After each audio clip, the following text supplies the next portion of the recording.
Contact और non contact force हम याद रखें। देखो एक ट्रिक है, पहला कॉन्टैक्ट फोर्स की ट्रिक है Phoenix topic. So hello seekers, देखो क्लास 9 एक टॉपिक है टाइप्स ऑफ फोर्सेस, तो उसमें हम आज ट्रिक याद करेंगे कि कैसे कॉन्टैक्ट और नॉन कॉन्टैक्ट फोर्स हम याद रखें।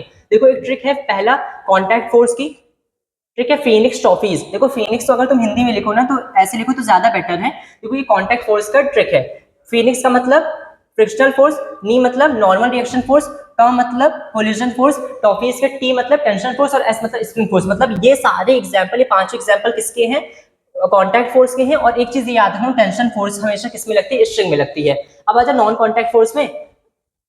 देखो नॉन कॉन्टैक्ट फोर्स की ट्रिक है जेम, और जेम के बाद एन याद रख लेना। देखो जी मतलब ग्रेविटेशनल फोर्स, ई मतलब इलेक्ट्रोस्टैटिक फोर्स, एम मतलब मैग्नेटिक फोर्स होगा, लेकिन एन देखो A B C D E F G H M के बाद क्या आता है? एन आता है। तो जब एम के बाद एन आएगा तो एन से याद रख लेना नॉन कॉन्टैक्ट फोर्स। ये बच्चे कंफ्यूज होते हैं, सर हम ये भूल गए थे कि एग्जांपल जेम किसका है? नॉन कॉन्टैक्ट का, ये कॉन्टैक्ट का है, इसीलिए नॉन कॉन्टैक्ट में एक एक्स्ट्रा वर्ड ऐड कर दिया एम के बाद एन, एन से नॉन कॉन्टैक्ट फोर्स। ठीक है, समझ में आ गया? कोई डाउट है तो कमेंट सेक्शन में पूछना जरूर। ठीक है।